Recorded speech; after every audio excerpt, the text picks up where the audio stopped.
Oh, hi, didn't see you there. My name's Olivia, and welcome to the television show, So Your Student Has Hearing Loss.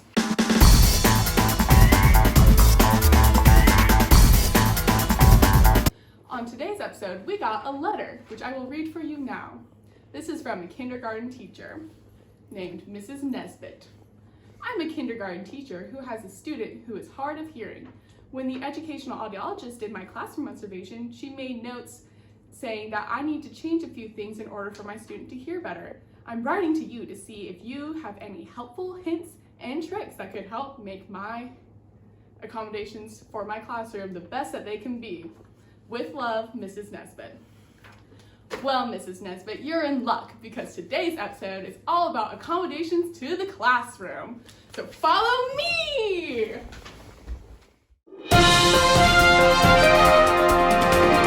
Hi, welcome back. As you know, I don't have a classroom to show you all these wonderful accommodations you can make, but what we're gonna use is imagination and pretend that this apartment is a classroom.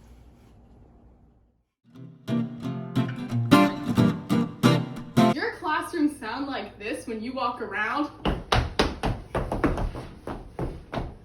Not only is that not very good tap dancing, it's very distracting to your students.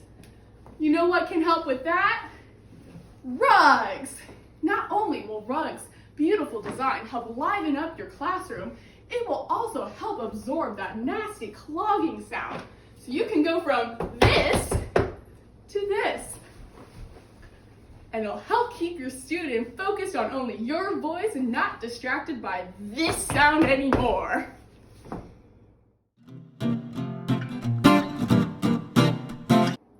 When your children are getting in and out of their chairs during the day, does it sound like this?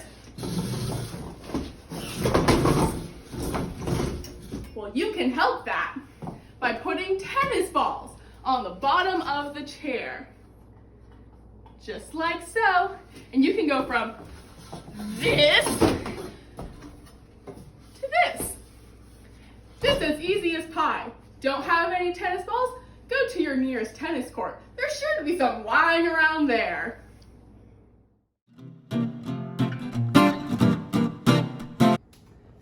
Are your walls so boring and drab like this? Do you notice sound bouncing from wall to wall to wall?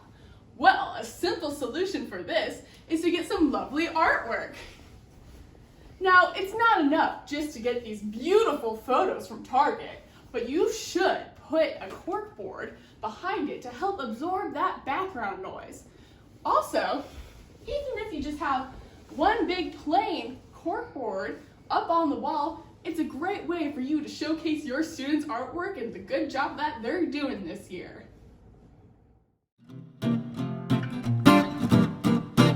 Your students look like this, always staring out the window, looking at other things instead of paying attention to your lesson.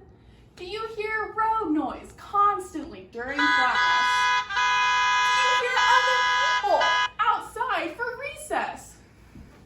Well, not anymore with blinds. Not only will the blinds help keep your students' attention focused on you, because they won't be able to look out there, you can get some fancy dancy curtains if you follow me. And these bad boys are gonna help absorb that background noise and other noise that's bouncing off of the walls and help keep your voice wide and clear so that way your students can help focus on you.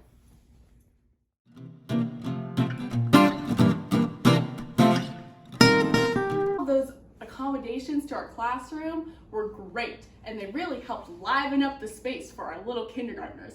But say, what if we already have that and our students not really paying attention? Well, now's the time in our episode where we do a little role play activity. This lovely goose swan is our teacher. Our teacher likes to stand up front while she teaches, but say, what if the student, me, was sitting in the back, all the way back here, and I had this window to look out of? Well, I'm not paying much attention to her, am I? So you're gonna wanna move me all the way to the front. So not only will I be able to hear my teacher, but I'll be less distracted by other things going around. Say, what if I'm over here, off to the side? I'm still able to see the teacher and hear her, but there's a pencil sharpener back there. A fun thing you can do is have times for your students to sharpen their pencils or throw away their trash, so that way no one else is distracted by the noise of other students getting up and down during class. What if my teacher liked to teach from her desk, which is over here? That's fine.